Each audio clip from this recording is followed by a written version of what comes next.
It's good to see you. Can we just pause and just say we have 3 weeks until we are in our new build? Right? Three weeks. And you know when you're getting close to getting into something, like you know that your birthday is getting close, or you know that Christmas is getting close when the expiration date is on the milk. Right? And I was at Walmart the other day, I was looking at the milk. I was just waiting for it to say the 22nd. It's not there yet. But if you see it, just when I see it, if I'm at the store and I see 22nd on the milk, I'm going to do a dance. I don't know, it's probably not going to be a good dance, but I'm going to do a dance. I've seen my kids do some stuff, and I'm going to try to do it. But I'm going to really take a picture of it. If you have my number, shoot it to me, or if not, just hold it or post it or something. I want to see that first milk with the expiration date, because that means we're there.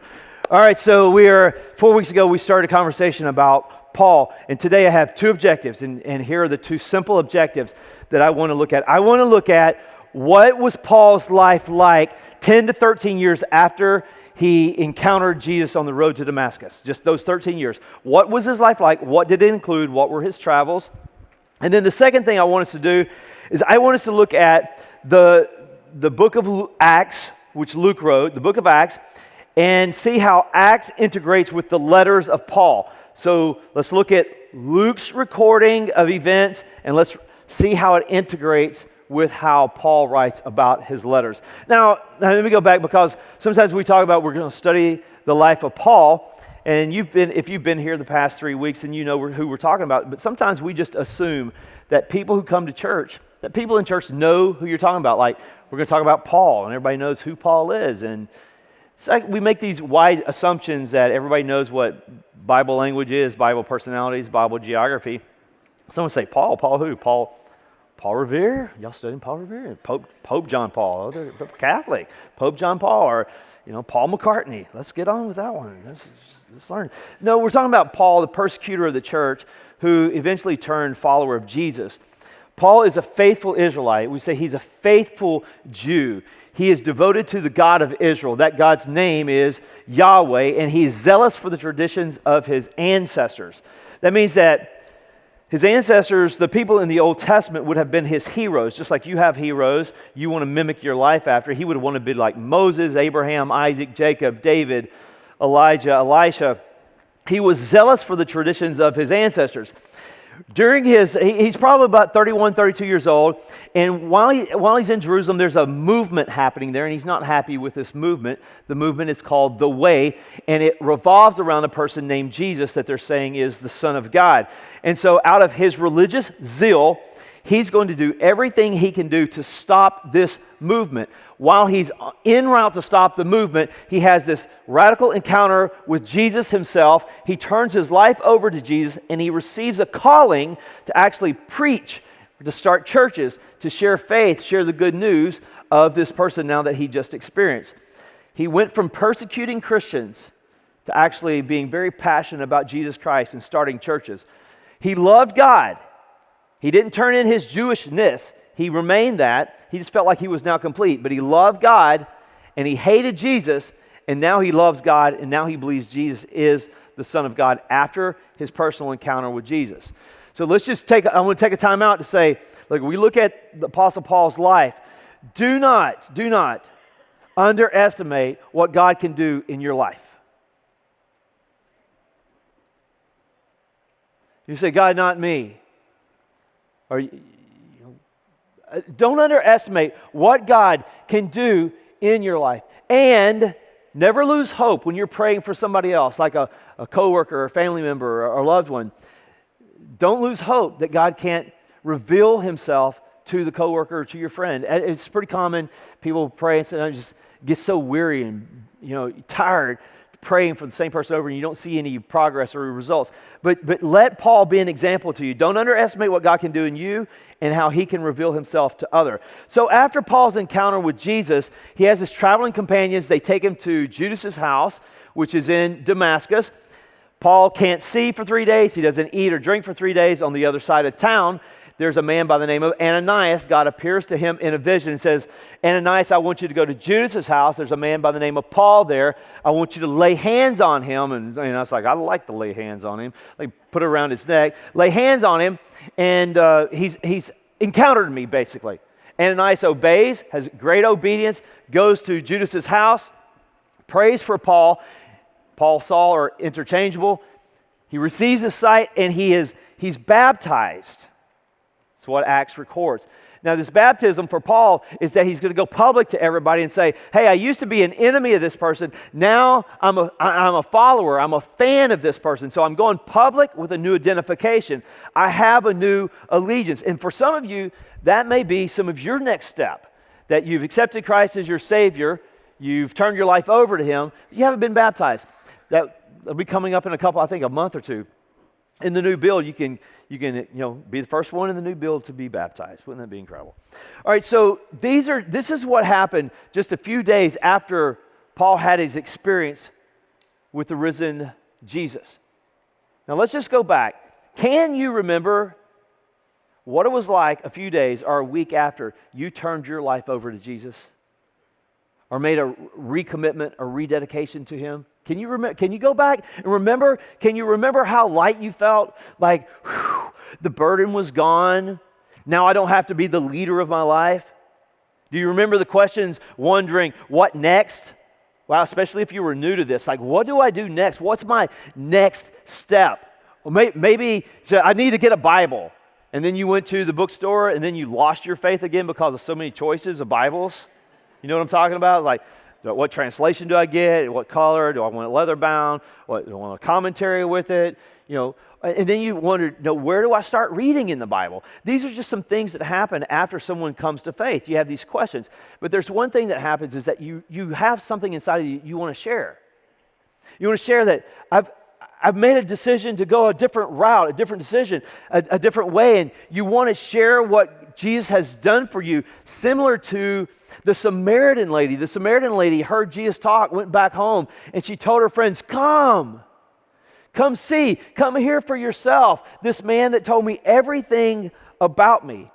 And that's what Paul did, and that's where we pick up today to start looking at the 10, 13 years after he made his decision to follow Christ. It says, for some days he was with the disciples at Damascus, and immediately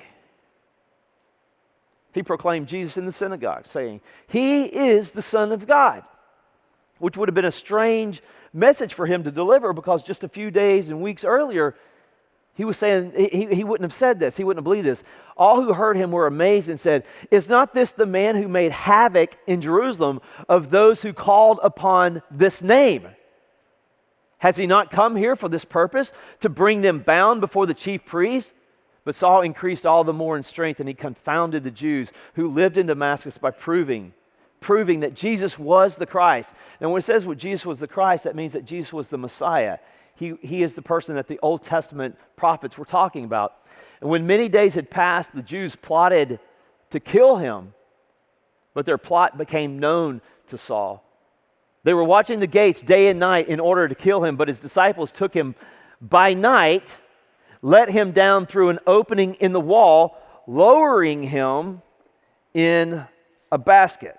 So Paul's now getting the same resistance that he gave others. He's getting what he dished out a week earlier is now being dished out to him. He goes into the synagogue, he announces, Jesus is the Son of God. That would have gone against what everybody thought he believed, what he was for a week prior to that. Basically, he's being like a town crier, announcing, hey, a new king is on the throne. A new king is on the throne. And this group of people, the local Jewish community, they're shocked at the turnaround. They're even offended, and they come after him. And it says they're looking at him, and they're watching him to see when he's going to leave or come in so they can possibly kill him. And it says that his friends lower him down the wall in a basket.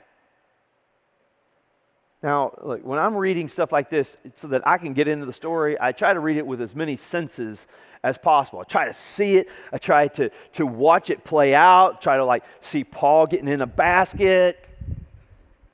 How tall was this wall? How far did they have to lower him down? Was it 8 foot? Was it 10 foot? I mean, if it was a long way down, and I don't know how big Paul was, but they had some burly men. They'd be buff guys. And what was this like? I want to smell what's going on at the time. I want to hear what's going on at the time. And so I just searched it, and I didn't know. Someone took a picture when they were doing this. This is somebody's rendition of it. I thought it was just a really neat thing to look at. Really cool. I mean, and I was right. Look at these guys' forearms. They remind me of mine. Right? And you're laughing, Randy. No, look at it. I mean, it takes 3 of them. And look, I wonder what Paul would be saying.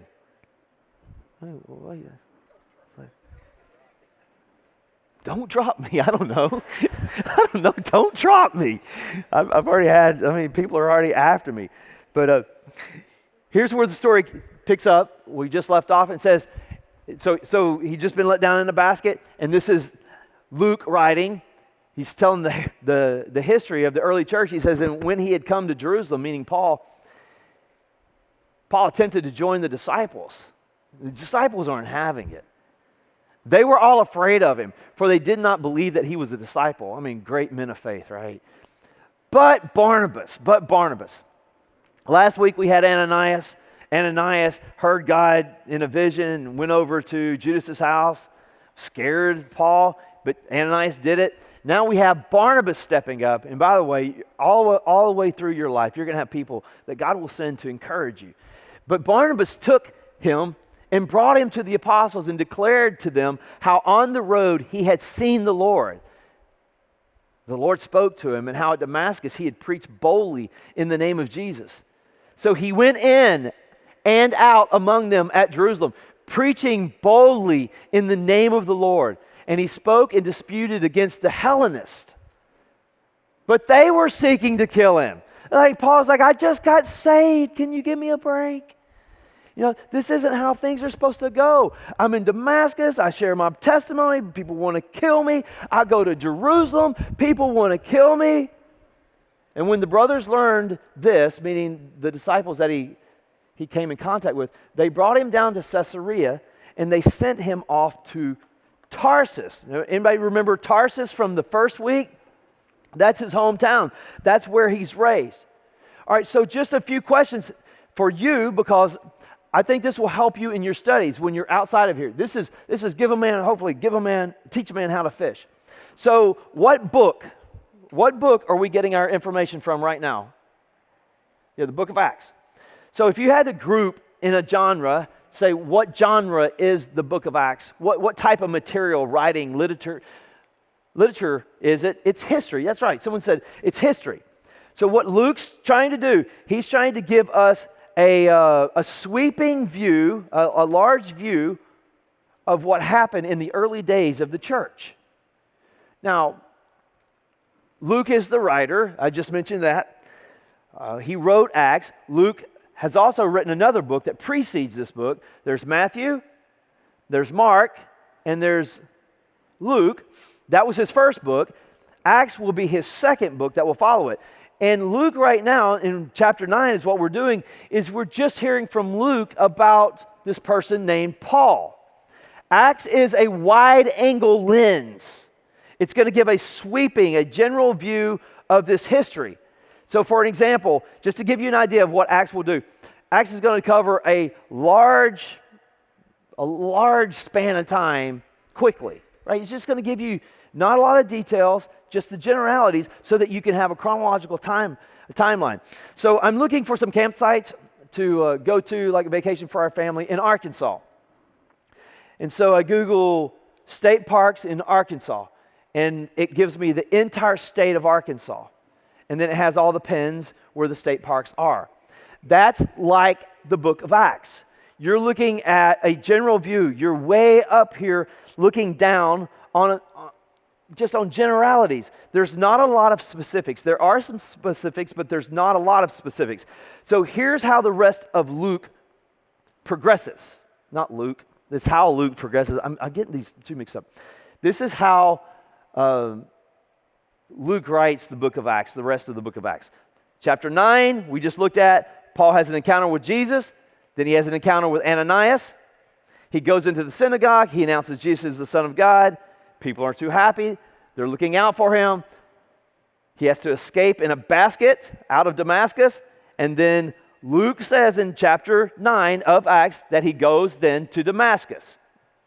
From Damascus to Jerusalem. I'm getting confused again.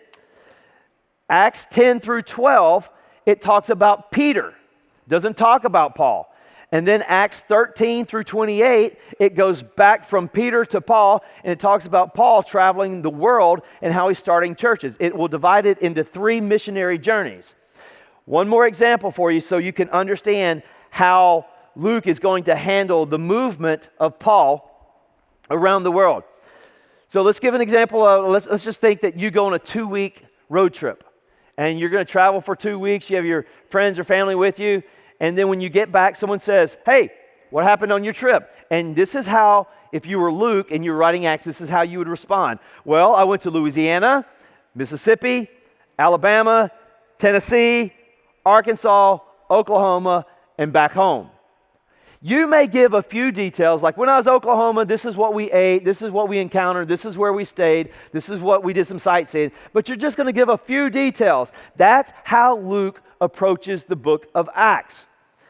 So he'll say about Paul went to Philippi, it's a Roman colony. He went to Thessalonica, he went to Corinth, he went to Galatia, he went to Athens. But if you would look at the books that are following the book of Acts, let's go like this. It goes, the New Testament, Matthew,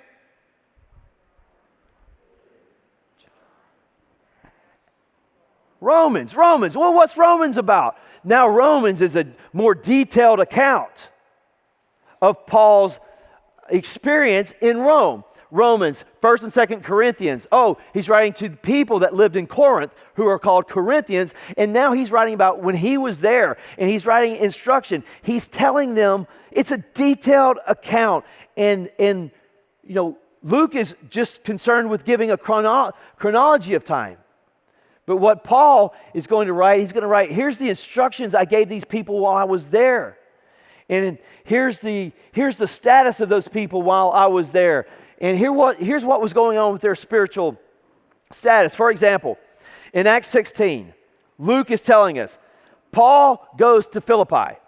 Philippi is a Roman colony. A lot of military retirees from the Roman Guard live there. And so there's no synagogue there. Luke says, Paul goes to Philippi, and on the Sabbath day, he goes down to the river to meet with a few people for prayer. The reason why on the Sabbath day he has to go to the river is because it's a Roman colony. There's probably no synagogue there in Philippi. So Paul goes down to the river. He sees a group of ladies there. He strikes up a conversation, sits down with them. He meets a lady by the name of Lydia.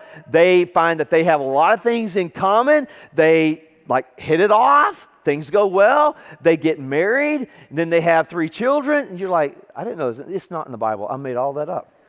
Right? But he does. He sits down.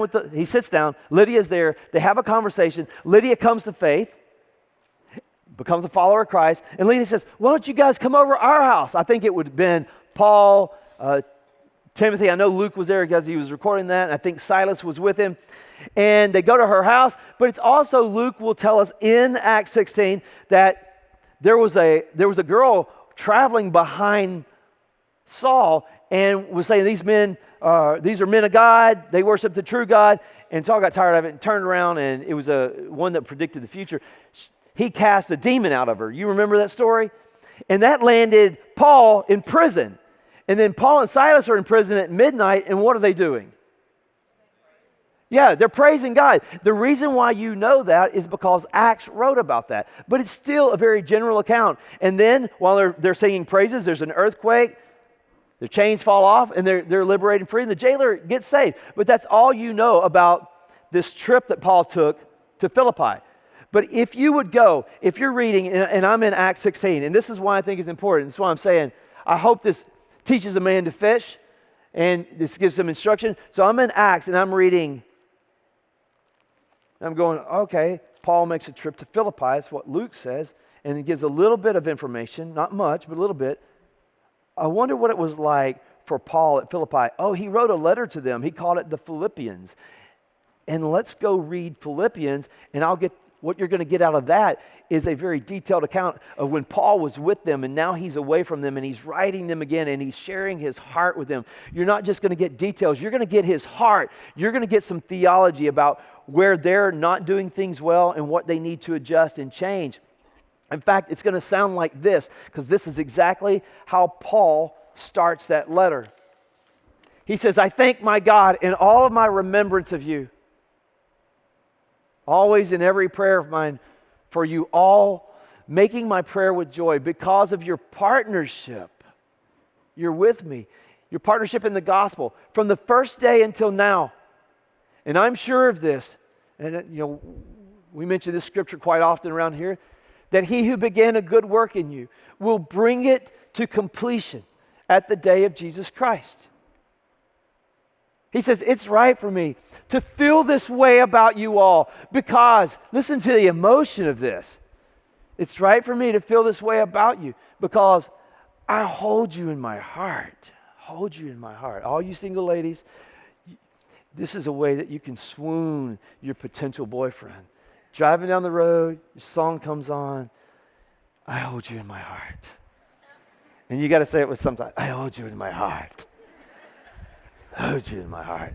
You can try it too if you're married too. It might help the relationship.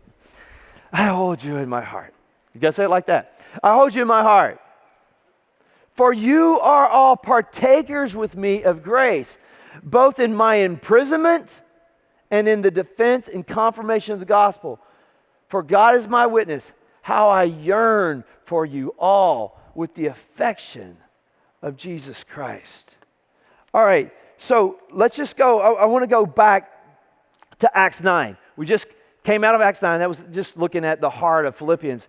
We go back to Acts 9, where Luke records that after escaping Damascus in a basket, anybody know where Luke says Paul went? Anybody? I know it was like 10 minutes ago. So it says Paul escaped from Damascus in a basket, and Luke says that he went to Jerusalem. And he did go to Jerusalem, but it's not what it seems. He didn't immediately go to Jerusalem as if what Luke is writing. Now, Luke's not writing a lie. He's not misrepresenting. It's just not important for Luke to record how long it took him to get to Jerusalem. In between two verses, 25 and 26, there are 3 years. Now, here's why I say this, and here's what I'm going to show you. So we would say, where do we get that? Because Paul is writing details, Acts is writing generalities. And there's a reason why Luke is not concerned with details. He just wants to give a sweep of history. It's a historical genre. But when Paul writes, he's going to write details. So when Paul was writing a letter to a church that was in Galatia, which that book is called Galatians, he gives us some information about this timeline that we insert into the story of Acts that Luke didn't write. He says, for I would have you know, brothers, this is writing to Galatians, this is Paul writing, one of his detailed letters, that the gospel that was preached by me, it's not man's gospel. It's like, why would he even have to say this to this group? Because these are people that he had started a church with. They are followers of Christ. But what's happened is there's a group of what Paul calls false prophets that have come into this church.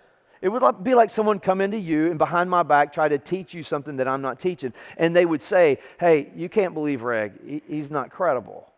He doesn't have credibility because I know who he learned from. And that's what this group of people is coming and accusing Paul of getting his information secondhand. And because it's secondhand, it's not as good. It's almost like doing a song that someone else did. It's like a cover song that you did, and it's not your song, and you don't do it as well, and people criticize you for it. It says, for I would have you know, brothers, that the gospel that was preached by me to you, it's not man's gospel. I didn't receive it from any man. That's what he's defending. Nor was I taught it. He said, but I received it through a revelation of Jesus Christ. For you have heard of my former life in Judaism, how I persecuted the church of God violently, and I tried to destroy it. And I was advancing in Judaism beyond many of my own age among my people. So extremely zealous was I for the tradition of my fathers. But when he who had set me apart before I was born, now let me show you this. we know that Paul is 100% Jewish. When he follows Christ, he's still 100% Jewish. He doesn't lose his, it's not like he converts from being a Jew to a Christian. He's completed. Everything that he had longed for and believed in has come to pass. So in his Jewish text, what we know is the Old Testament, there are heroes like Moses and David and Jeremiah and Isaiah that he would have esteemed, and anything they wrote, he would have known about. Well, this right here, he's pulling probably, commentators believe, he's pulling from Jeremiah. But when he had set me apart before I was born, this is something Jeremiah talks about being set apart before he's born, and who called me by his grace, was pleased to reveal his son to me in order that I might preach him among the Gentiles. He says, I did not immediately consult with anybody. He said, I had this experience with Jesus, and I didn't go after that and go rush to the apostles. I didn't go get tutored, get an education. I didn't. I had this revelation. I did not immediately consult with anyone. And then he explains it. And then he says, nor did I go up to Jerusalem. We're going, well, that's not what Acts says. That's not what Luke said. Because in Luke, there's 3 years' time. It's not Luke's intention to say this is his next day. Detailed letters, play-by-play detail. Nor did I go up to Jerusalem to those who were apostles before me. Where'd I go? Well, they let me out of a basket. That was pretty embarrassing. And then I went to Arabia, because that's where you go after you've been in a basket. You go to the desert. And I returned again to Damascus. Then, after 3 years, here's the 3 years in between verse 25 and 26 of Acts 9. After 3 years, I went up to Jerusalem to visit Cephas, it means Peter, and remained with him 15 days. But I saw none of the other apostles except James, the Lord's brother. In what I'm writing to you before God, I do not lie. He says, then I went up to the regions of Syria and Cilicia, and that region would be his hometown of Tarsus.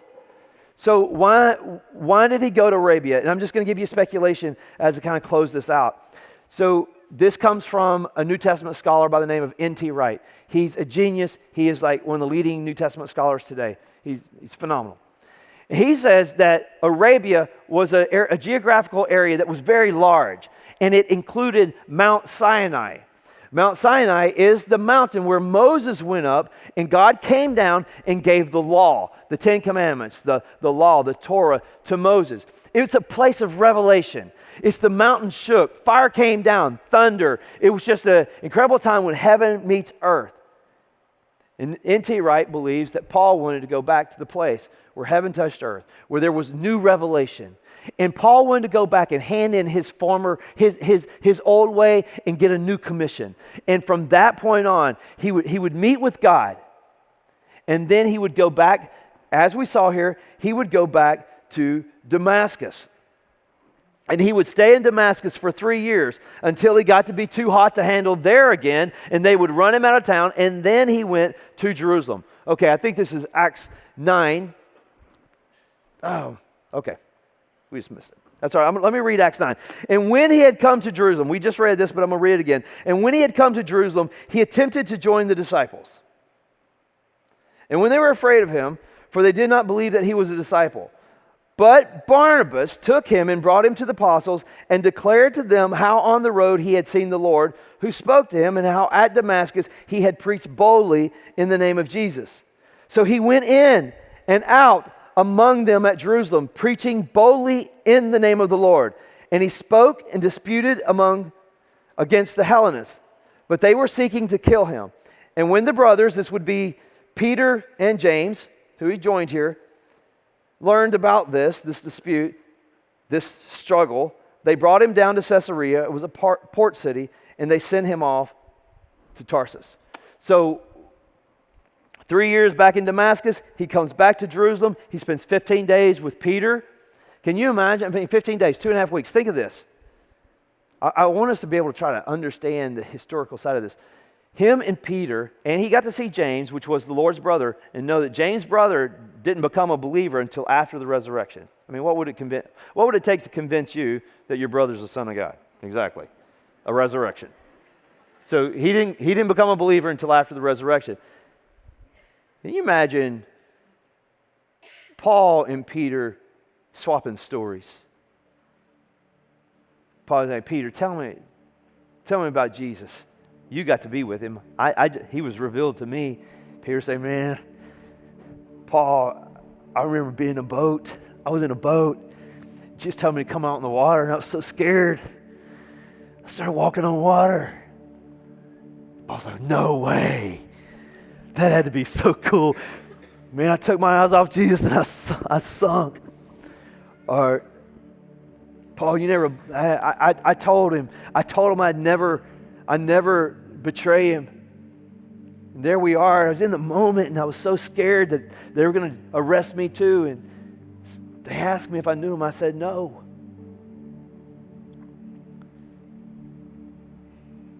Peter said, Paul, tell me how you came to faith. Man, I was hunting people down like you, Peter. I was going to Damascus to get people to bring them back here. And I don't know, I just found myself on the ground. There's this light. I couldn't see. I heard a voice, said I was persecuting him. And then I went to Judas's house. And here they are. They're swapping these stories together. But here he is in Jerusalem for 2 weeks in one day. And he's stirring up some trouble. And the people who's upset with him are basically the people that he was a part of prior to becoming a follower. And it's like Peter and James get together and they're like, we got to get this guy home. We got to take him to Caesarea. That's a port city. We got to put him on a cruise and give him a one-way ticket back home to Tarsus. And that's what they do. It's kind of like if you have people at your house for 2 weeks. You know, you have family that say, hey, can we stay at your house for a week? And then 1 week goes to 2. You're like, oh man, they need a one-way ticket back home. So you go buy airfare, and you gift it to them, say, hey, here, you get to go home. Well, that's what happened. They gift him a ticket, and they put him on the boat, and he goes back to his hometown, Tarsus. You know how long he stayed there before we know about any more activity? See, here's the next activity that we know about.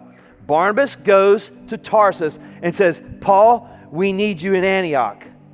They go back to Antioch for a year, and they speak and build a church. But there's 10 years before Barnabas goes and gets him. And there's 10 years that Paul is in Tarsus, his hometown, that we know nothing about. We can speculate. We can think about what it's like. I mean, have you ever felt like that? Like you like turn your life over to the Lord, you're like on fire. And there's some things coming at you, you're having to be let down in the basket and people are after you and there's some bad things happening, but you're still on fire. And then there's 10 years, and there's like 10 years of obscurity. You feel like you've hit a wall. Because can we just be honest? You're not always at a 10 as a follower of Christ, right? There's some days you wake up and you got to push through some stuff, right? There's some days you just have to say, faith over feelings. My belief tells me who I am, and feelings line up with what the truth is. It's not always like, whoo, I want to share my faith, or whoo, I'm ready to go. There's some hard times in that, and I bet you 10 years for Paul is like going, God, what are you doing? 10 years, because we don't know what's going on, and Paul's like, now we do know this. For the next 20, 25 years in his life, he does amazing work for God. He's starting churches. He's traveling the world. There's nothing that can break him down. No shipwreck, no beatings. He'll say things like this: I've learned the secret of being content, whether well-fed or hungry, rich or poor, accepted or not. But yet there are 10 years where there's a time where we know nothing about obscurity. I've seen people here at Praise, they get saved and they're like, so fired up, and they think they'll never come down off of that high. And I'm just thinking, oh man, I know you know what's coming, right? Life's going to happen. And you're thinking, what's going to happen when you're tested? Or when you're basically by yourself and what you do, no one else is watching, and there's nothing being written about you, and it's just you and God. And it's in that moment, in those 10 years, I believe that God was doing something in Paul so that he could do something through Paul. In these moments, you may feel right now, this is one of those moments you might feel like you're in Tarsus. Let me just tell you, God's working inside of you. There's never a time that God has taken his eyes off of you, has taken his hands off of you. He's always working and crafting in you. And if you will not cheat the process, and if you will ask the question, God, even though this is uncomfortable, this is not what I want, what are you doing inside of me? Don't cheat the process. Look for ways how God is working in you, because what God does inside of you will determine what you allow God to do inside of you right now, will determine what God can do through you the rest of your life. Here's what I know. Paul went back to Tarsus for 10 years. We know nothing about it, but we do know that his family built tents, constructed tents.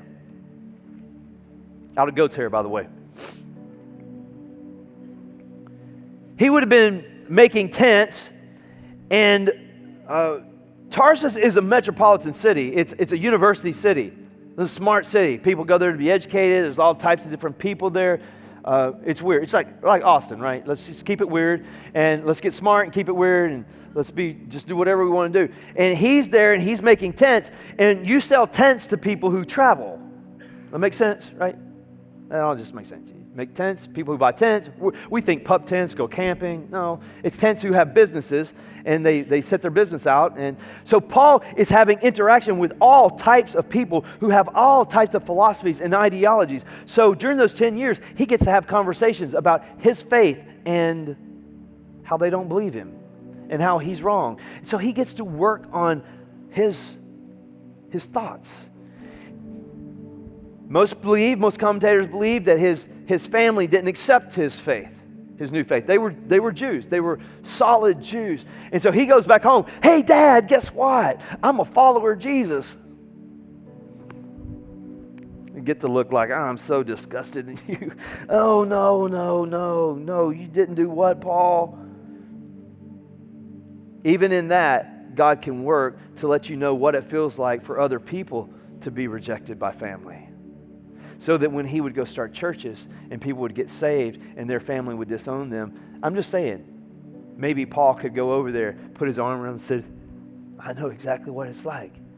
There's not a hurt in your life that God will waste, that he can't redeem and use so that you could have a voice into somebody's life one day.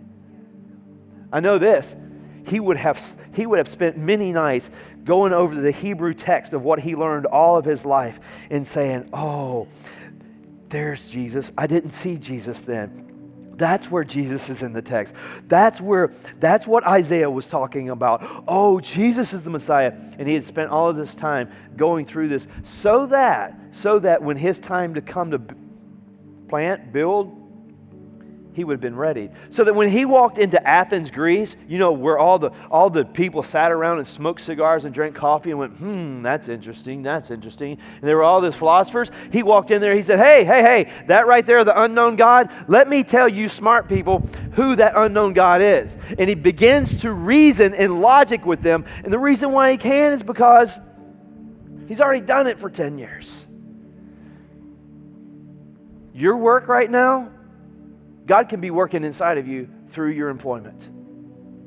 Through the people that you don't want to be around, or the hardest situation that you're in, through your own family, God may be doing his work in you right now through that situation. So what I want you to say is, God, how are you working inside of me right now?